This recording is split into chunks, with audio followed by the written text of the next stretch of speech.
Alright, सो अर्चना basically जो central nervous system के stimulants हैं, उनकी स्टिमुलेंट का मतलब आप कुछ स्टिमुलेट कर रहे हो, राइट। तो यहाँ पे हमारे पास 3 लाइंस आती हैं, इसी के ऊपर कुछ ये ड्रग की क्लासिफिकेशन काम करती है। फॉर एग्जाम्पल अगर मैं मिडल लाइन की बात करूँ तो मेरा जो सेंट्रल नर्वस सिस्टम है वो बिल्कुल नॉर्मल है, बिल्कुल नॉर्मल, ठीक है, उसमें कुछ भी प्रॉब्लम नहीं है। और अगर मैं इस ग्राफ को थोड़ा सा ऊपर लेके जाऊँ तो मतलब कि मेरी बॉडी में एक्टिविटी कुछ हाई लेवल पे हो रखी है, और अगर मैं यहाँ नीचे की तरफ जाऊं तो मतलब एक्टिविटी थोड़ी सी लो है। लेकिन मैं चाहती हूँ कि मेरी बॉडी में जो भी एक्टिविटी हो रही है वो बिल्कुल नॉर्मल लेवल पे हो। तो यहाँ पे आपको क्या लगता है जो स्टिमुलेंट्स हैं वो क्या कर रहे हैं, इसके ऊपर काम कर रहे हैं या नीचे वाली पे काम कर रहे हैं? नीचे वाली पे, ओके। सो बेसिकली ये जो नीचे वाली जो लाइन है इसको स्टिमुलेट कर हम नॉर्मल के ऊपर लेकर आएंगे और ऊपर वाले को ब्लॉक कर नीचे लेकर आएंगे। सो बेसिकली जब भी आप स्टिमुलेंट्स पढ़ते हो तो इसका मतलब है कि आप उन चीज़ों पे काम कर रहे हो ताकि वो स्टिमुलेट हो सके, ताकि आप अपना जो एक्शन है मेडिकेशन का वो नॉर्मल ला सको, ओके। तो जो साइड इफेक्ट होते हैं वो बस साइड के इफेक्ट्स हैं जो कि ड्रग में देखने को मिलेंगे, बट इट डजंट मीन वो हर चीज़ को ऊपर करते हैं, ओके। सो यहाँ पर जो अभी बात कर रहे हैं हम दैट इज CNS स्टिमुलेंट्स, जो पर्टिकुलरली लो लेवल वाले फंक्शंस को आप थोड़ा सा अप कर रहे हो, स्टिमुलेट कर रहे हो। तो इसकी जो क्लासिफिकेशन है हमारे पास CNS स्टिमुलेंट्स की वो 3 टाइप्स की है। एक आते हैं रेस्पिरेटरी स्टिमुलेंट्स, एक आते हैं साइकोमोटर स्टिमुलेंट्स, और एक आते हैं कन्वर्सेंट्स। इसमें जो मोस्ट इंपॉर्टेंट 2 हैं that is respiratory and psychomotor. अगर मैं सबसे पहले बात करूं रेस्पिरेटरी स्टिमुलेंट्स की, तो ये वो ड्रग्स होंगी जो कि आपके रेस्पिरेटरी को स्टिमुलेट कर रही हैं। फॉर एग्जांपल कोई इंसान को सांस के मसल्स जो उसके जो मसल्स हैं, इंटरकोस्टल मसल्स हैं, वो बहुत रिलैक्स हो चुके हैं, बहुत ही ज़्यादा रिड्यूस काम कर रहे हैं, तो आई वांट कि वो स्टिमुलेट हो और वो अपना काम कर सकें। तो इसमें जो हमारे पास एग्जाम्पल आता है that is doxapram and your nikethamide, okay. ये कुछ ड्रग्स हैं जो आपके रेस्पिरेटरी को स्टिमुलेट करती हैं। नेक्स्ट जो हमारे पास कैटेगरी आती है दैट इज जो साइकोमोटर स्टिमुलेंट्स। ये वो ड्रग्स होती हैं जो कि आपके साइको एंड मोटर यानी आपका नर्वस सिस्टम और आपके मसल्स को स्टिमुलेट कर रही हैं। तो ध्यान में रखना है ये स्टिमुलेट करने का मतलब है कि थोड़ा सा लोअर से अपर वाला काम कर रही है, स्टिमुलेट करने की कोशिश कर रही है। एग्जाम्पल एम्फेटामिन, आप सबने सुना होगा एम्फेटामिन का एग्जाम्पल। कोकेन, देखते हैं इस कोकेन का क्या क्लासिफिकेशन है, क्या यूज है। मिथाइल ज़ैंथाइन्स, जिनको हमने अपने रेस्पिरेटरी के ब्रोंकोडाइलेटर की कैटेगरी में पढ़ा था, उस कैटेगरी के अंदर ये एग्जाम्पल आया था, तो ये क्यों यहाँ पे लिखा हुआ है। नेक्स्ट निकोटीन, निकोटीन भी आपका एक साइकोमोटर स्टिमुलेंट है, okay. And last is caffeine. So these are some drugs जो कि आपके साइकोमोटर स्टिमुलेंट काम करते हैं। In the third classification we have convulsants, जिनके बारे में हम जिक्र नहीं करेंगे क्योंकि वी डोंट वांट कन्वल्सेंट ना, हमको तो एंटी कन्वल्सेंट ड्रग्स देखते हैं। बट फिर भी एग्जांपल्स देखो जिनमें आप थोड़ा सा और न्यूरो ट्रांसमिशन को एक्टिव करना चाहो, सीजर जैसी जो ट्रांसमिशन है वो बढ़ाना चाहो, तो आपके एग्जाम्पल आते हैं लेप्टाजोल एंड स्ट्राइचिन, ओके। लेकिन हम इन दोनों पे काम करने वाले हैं, respiratory and psychomotor stimulants. So let's have a look. सबसे पहले हम देखते हैं रेस्पिरेटरी स्टिमुलेंट्स। क्या आपने एनालेप्टिक्स के बारे में सुना है? Analeptics, okay. सो गाइस, ये जब भी किसी क्लासिफिकेशन की अर्चना अलग अलग टाइप्स होते हैं और उनके अलग अलग नाम होते हैं तो भाई वो जरूरी बन जाते हैं, वो काफी इंपॉर्टेंट पॉइंट्स बन जाते हैं। तो यहाँ पर अगर बोल रहे हैं कि एनालेप्टिक्स, इसका मतलब है रेस्पिरेटरी स्टिमुलेंट्स, ओके। तो ये वर्ड नहीं भूलना है, analeptics, these are basically respiratory stimulants. और इसकी क्लासिफिकेशन में क्या क्या है हमारे पास, सबसे पहले इसका मोड ऑफ एक्शन देख लेते हैं। ये बेसिकली हमारे ब्रेन स्टेम पे और हमारी स्पाइनल कोड पे, ये तो हमें मालूम ही है, इट्स अ CNS स्टिमुलेंट, तो डेफिनेटली स्पाइनल कोड में या ब्रेन के किसी पोर्शन पे काम करता होगा। तो रेस्पिरेटरी स्टिमुलेंट है तो किस पे काम कर रहा है? ब्रेन स्टेम पे। जब आप नर्वस सिस्टम पढ़ेंगे, तब जब हम इसकी एनाटॉमी को छेड़ेंगे तब आप वहाँ पर देखोगे कि ब्रेन स्टेम जो है वो काफ़ी कंट्रोल करने का काम करता है, रेस्पिरेटरी सेंटर वगैरह आपके वहीं पे पाए जाते हैं। So you will learn that thing in respiratory anatomy. But अभी आप बस इतना ध्यान रखिए कि रेस्पिरेटरी स्टिमुलेंट्स ऐसी ड्रग्स हैं जो आपके ब्रेन स्टेम को, आपकी स्पाइनल कोड को के ऊपर टारगेट कर रही हैं ताकि उनको स्टिमुलेट किया जा सके। और क्या करता है ये? नेक्स्ट, इंक्रीज करता है activity of medullary, respiratory and vasomotor centre, okay, तो मेडुलरी, रेस्पिरेटरी और वेसोमेटर सेंटर, यानी 4 पॉइंट्स आ गया आपके जो कि रेस्पिरेटरी को स्टिमुलेट करते हैं। अलग अलग ड्रग अलग अलग सिस्टम को एक्टिवेट करती होगी, तो आपके ब्रेन स्टेम, आपकी स्पाइनल कोड, आपका मेडुलरी, आपका respiratory point and your vasomotor centre, ये कुछ ऐसे पॉइंट्स हैं जहां पर आपका क्या करता है, आपके एनालेप्टिक्स यानी कि रेस्पिरेटरी स्टिमुलेंट्स क्या करते हैं, काम करते हैं, एक्ट करते हैं। Is it clear? Okay okay. Adverse effects क्या आ सकते हैं? ओके, कफ, कोई एग्जांपल अर्चना, आप कफ का रीजन देना चाहते हो कि इस कारण से कफ हो रहा है पेशेंट को?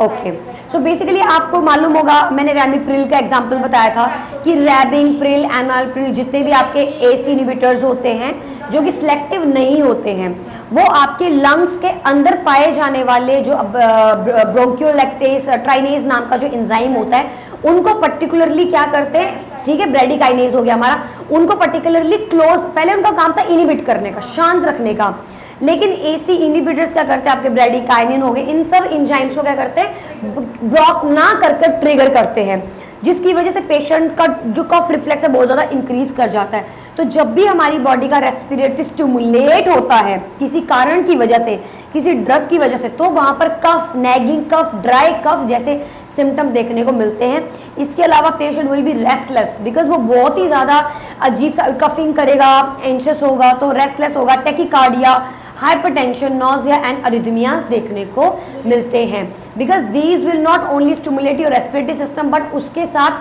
पाए जाने वाले और रिसेप्टर्स को भी क्या करता है, ये अफेक्ट करता है। सो ध्यान में रखना, स्टिमुलेंट्स के साइड इफेक्ट्स क्या है, कफिंग, एक काफी इंपॉर्टेंट एग्जांपल है cough, restless, tachycardia, arrhythmia, hypertension and nausea. Then after that another classification we have psychomotor stimulants.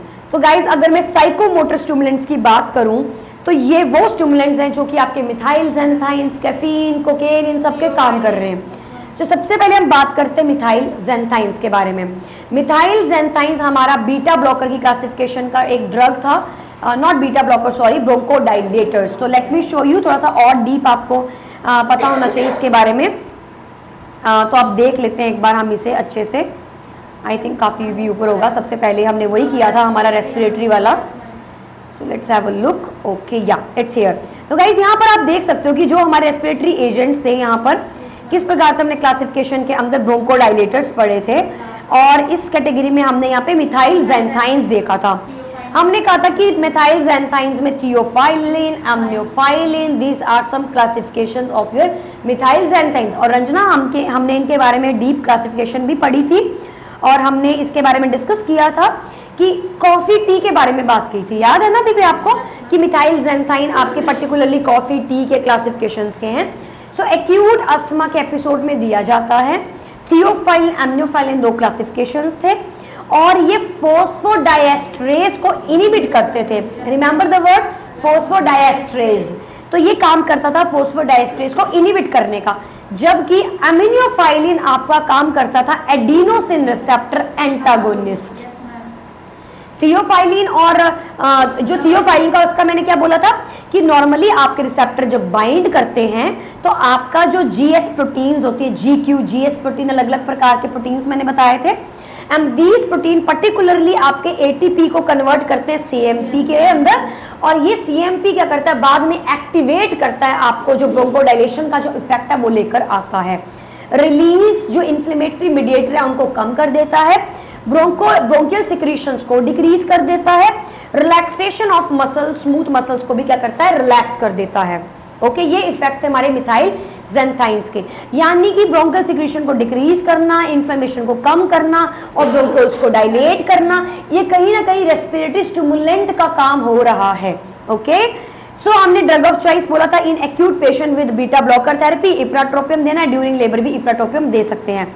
हमने बोला what are methyl xanthines, methyl xanthines are simply xanthines for short, और a class of medication that are derived for purine base that is naturally produced by both plants and animals।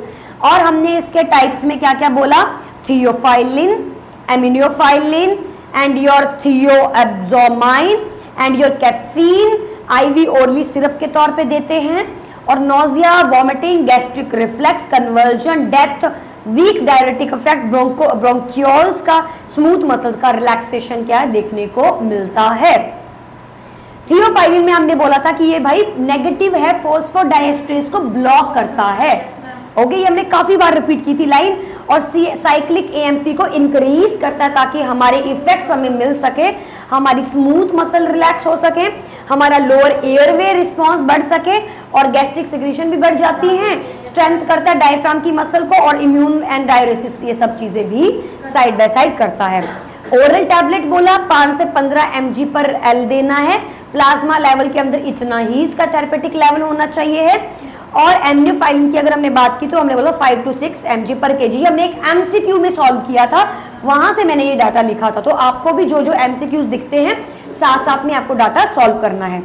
If more than 15 तो toxicity हो सकती है, जैसे कि seizure, arrhythmia and death. Okay, theophylline की pharmacological side effects क्या बोले? Nausea, vomiting, headache, increase heart rate, insomnia, ये सब हमने बातचीत करी थी। That's all guys.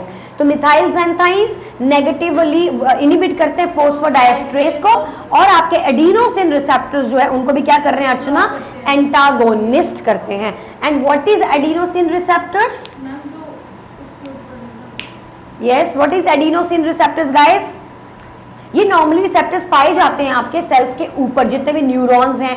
तो मतलब कि वो फॉस्फोडाइएस्ट्रेस सेल के ऊपर भी काम करता है और एडिनोसिन को भी ब्लॉक करता है। आपके जो न्यूरॉन वाला सिस्टम है उस पे भी आपको ब्लॉकेज जो है वो दिखाते हैं। Guys now let's move on, और हम करते हैं अब बाकी का remaining topic. That will be your, just give me second, beta blockers, neuroleptic agents, local anesthesia, and then after we have काफी कवर कर लिया हमने। That's nice. ओके, सो अभी हम लोग जो डिस्कस करने वाले वो है स्टिमुलेंट, जो हम पढ़ ही रहे थे ऑलरेडी, राइट? तो हमने बोला साइकोमोटर के अंदर मिथाइल ज़ैंथाइन के बारे में काफी हमने अच्छे से डिस्कशन किया, हम ऑलरेडी पढ़ भी चुके हैं इसको। So caffeine, theophylline, theobromine, coffee, tea, coca, tea and coca, ये सारे क्या है अर्चना? हमारे स्टिमुलेंट्स हैं। कौन से? Psychomotor stimulants, methyl ज़ैंथाइन्स।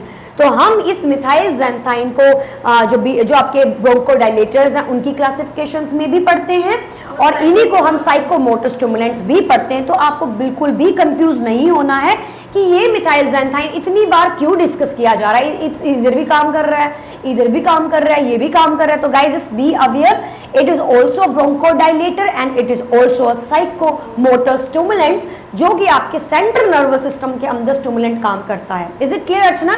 Methyl xanthine के बारे में कोई कंफ्यूजन? गुड।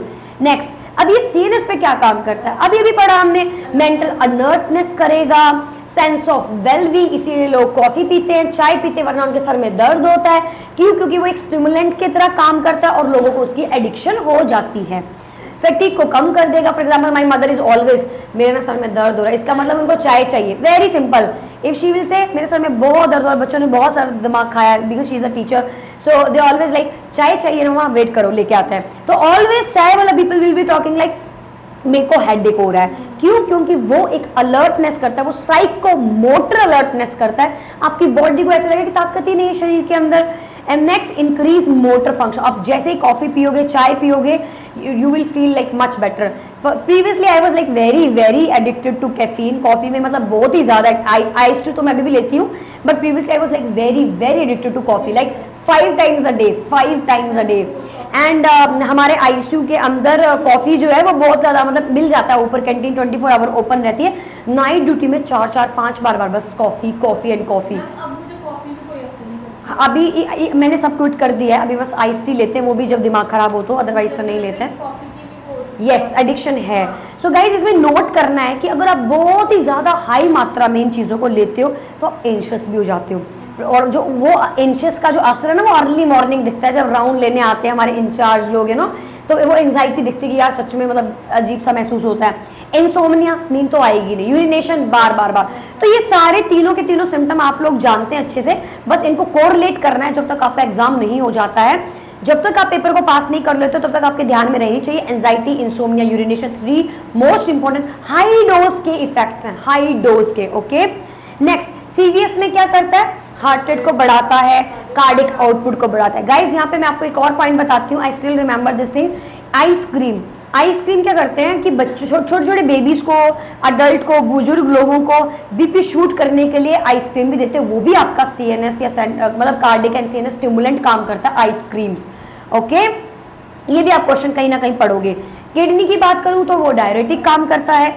GIT की बात करूं तो वो एसिड को इंक्रीज कर रहा है, एसिड की सिक्रीशन इंक्रीज कर रहा है। एंड यूज क्या है अब यहाँ पे अर्चना, हेडेक में, अस्थमा में एंड स्टिमुलेंट्स। तो यहाँ पे अस्थमा का कंसेप्ट हमारे माइंड से बिल्कुल क्लियर है, स्टिमुलेंट का concept psychomotor stimulant, asthma is bronchodilator and headache का मतलब है कैफीन एंड ये सब स्टिमुलेट करना, तो that is the main use. Is it clear Ranjana? Perfect, let's move on to the another point that is nicotine, जो कि आपके साइकोमोटर स्टिमुलेंट का दूसरा पॉइंट है, यानी ये भी एक साइकोमोटर स्टिमुलेंट है। हाईली लिपिड सॉल्युबल है, इसीलिए निकोटीन हमारे ब्लड में एब्जॉर्ब हो जाती है और हमारे बीवी को भी क्रॉस कर जाती है। ओके, और हमें बहुत ही ज्यादा सीवियर एडिक्शन हो जाती है निकोटीन की, सिगरेट स्मोकिंग है ना, सब जगह पाया जाता है। कॉज यूफोरिया, ये खुशी लेकर आता है इंसान के अंदर, अराउजल करता है, उसको एक्टिवेट करता है, और रिलैक्सेशन, ताकि वो अपना मोशन वगैरह पास कर सके, बॉडी थोड़ी स्मूथ हो जाती है, थोड़ी रिलैक्स हो जाती है।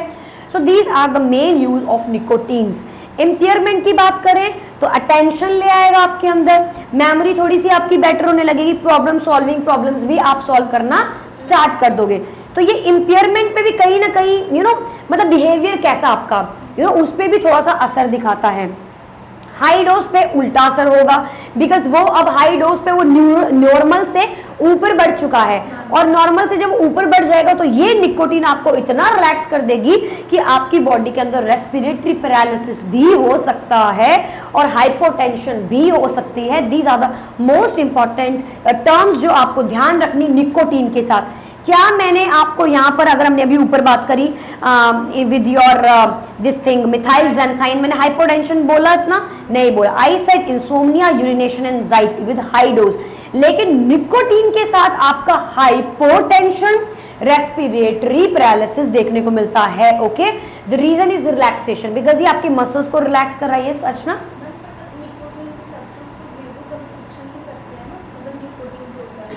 वो आपके ब्लड वेसल्स के ऊपर कर सकते हैं, बट अगर आप किसी भी चीज को हाई मात्रा में देते हो, निकोटीनिक नहीं है, उसके अंदर जो कार्सिनोजेंस है ना, वो द पॉइंट्स लाइक हमारी बॉडी में भी रिसेप्टर्स पाए जाते हैं, तो ये कंस्ट्रिक्शन का काम करते हैं कहीं ना कहीं, बट जो बेसिकली जो ज्यादातर जो रिसेप्टर है वो डायलेट ही करते हैं, डायलेशन ही करेंगे। एंड इसके अंदर ज्यादातर कार्सिनोजन मतलब कि आपके सेल्स को म्यूटेट करने की ताकत रहती है, इसीलिए इसका ज्यादातर जो रिलेशनशिप बन के आता है वो कैंसर से बन के आता है। और ब्लड प्रेशर, स्मोकिंग वैसोकंस्ट्रिक्शन करते हैं, क्योंकि वो कार्सिनोजन रिलीज कर रही है, हमारे रिसेप्टर्स के ऊपर कंट्रोल करते हैं ताकि वो वैसोकंस्ट्रिक्शन करे प्रोलॉन्ग टाइम से, अगर किसी को है तो। बट अगर नॉर्मली मैं स्टार्टिंग की निकोटीन की बात कर रही हूँ तो they will stimulate obviously, but it will also give normal effect of relaxation, आपकी बॉडी को रिलैक्स हो जाना, आपको यूफोरिया देना, ये भी इसका इफेक्ट, हम इसे नजरअंदाज नहीं कर सकते हैं। So and respiratory paralysis, hypotension, मतलब अब वो नॉर्मल लेवल से वो ऊपर चला गया है, यानी हाई हो गया है। And high thing are always dangerous ना, तो इसीलिए वो चीज आपको देखने को मिलेगी with high dose.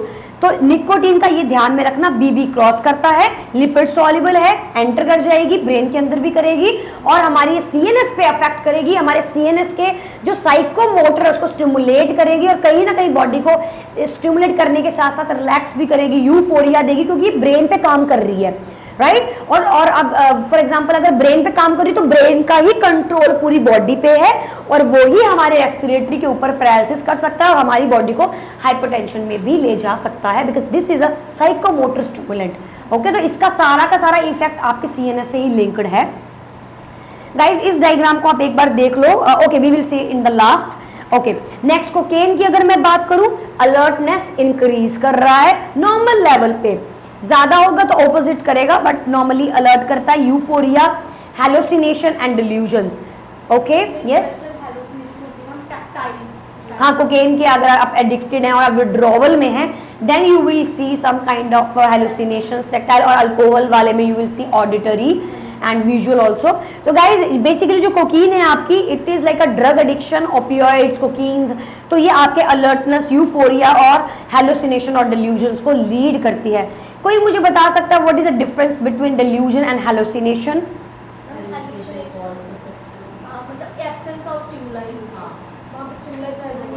And delusion? Very good.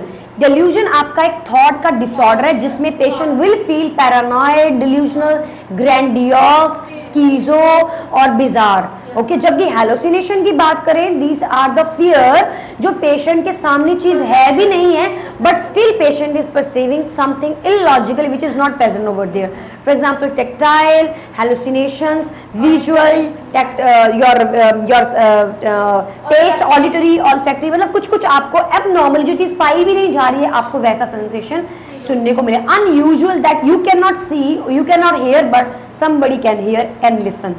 Okay, next amphetamine. Guys इकलौता मैंने एग्जांपल यहाँ पे चार्ट कर रखा है, amphetamine. This is also your psychomotor stimulant. इसके बारे में आपको नहीं भूलना है।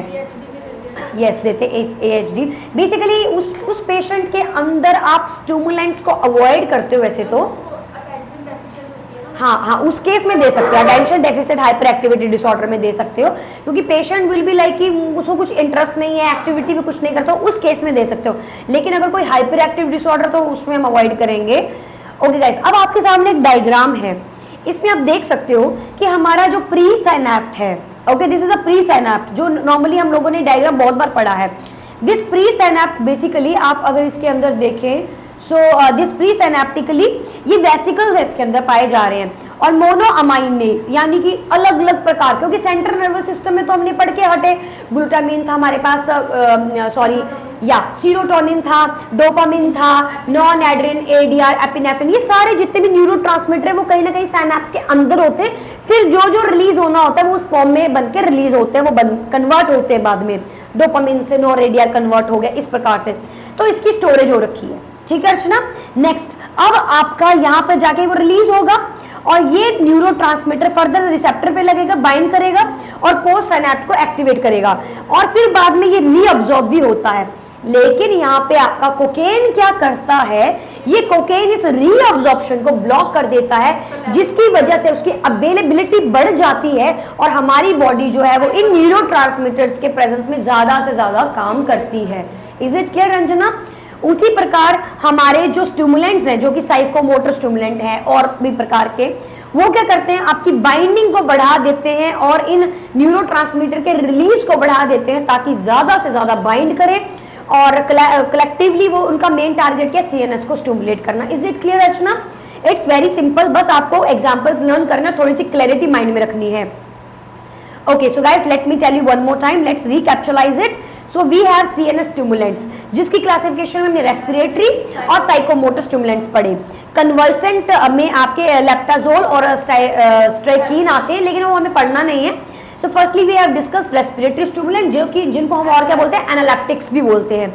इसका मोड ऑफ एक्शन क्या, brain stem number 1, number 2, very good, spinal cord number 3, medulla, yes, medullary basically respiratory center, and what else, very good, vasomotor centre. इन चारों पे हमें काम करना है और ये चारों एग्जाम्पल आपको नहीं भूलने जब तक आपका पेपर नहीं हो जाता है।